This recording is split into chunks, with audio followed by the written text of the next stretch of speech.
बिस्मिल्लाहिर्रहमानिर्रहीम। अस्सलाम वालेकुम। इस उम्मीद के साथ आप लोग खैरियत से होंगे। मैं हूं होम्योपैथिक डॉक्टर सैयद ज़ुहैब अहमद ज़ैदी, और आज मैं जिस प्रोडक्ट के बारे में आपको रिव्यू देने वाला हूं वो है मैक्टम की 24 नंबर। काली खांसी, खुश्क खांसी, ब्रोंकाइटिस की तकलीफ़ को दूर करने में मुफीद व मौसर होम्योपैथिक दवा।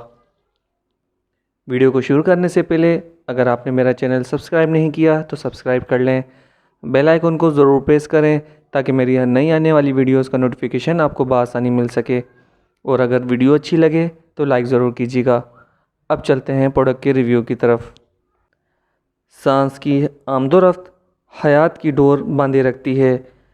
अगर इस आमदोरफ्त में खलल या रुकावट पैदा हो तो खांसी अपने जाल में इंसान को जकड़ लेती है। खांसी बज़ाते ख़ुद कोई बीमारी नहीं है, बल्कि आम तौर पर यह सांस की नाली की सोजिश की अलामत है।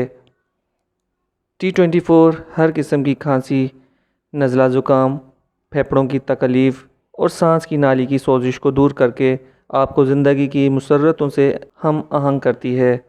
T24 हर किस्म की खांसी, मसलन काली खांसी, खुश्क खांसी, बलगमी खांसी, सर्द हवा लगने से खांसी, खांसी के साथ बुखार, प्यास, बेचैनी वगैरह।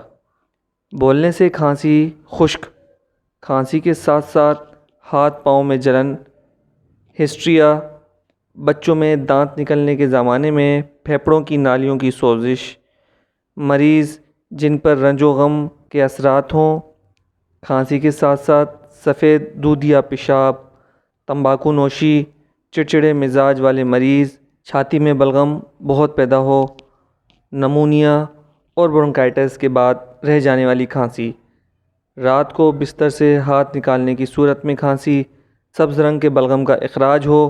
अलगर्ज खांसी के बेपनाह इकसाम हैं जिनको असीर बनाना फ़कत T24 का ही काम है। इसके इस्तेमाल से मरीज़ हर किस्म की खांसी के झंझट से आज़ाद होकर अपने रात और दिन के मशागल बेफ़िक्री से अंजाम दे सकता है।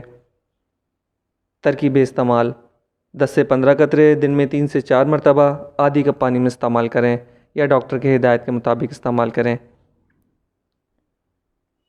परहेज़: खट्टी, मीठी, चिकनाई वाली, बादी व काबिज़ चीज़ें, चावल वगैरह से दूरी इख्तियार की जाए। पूरे पाकिस्तान में तमाम होम्योपैथिक स्टोर पे बआसानी दस्तयाब है। अहम और ज़रूरी बात, सदका निकालने की आदत को ज़रूर अपनाएं, क्योंकि सदका बलाओं को टाल देता है, ख़ास तौर पे बीमारी की सूरत में।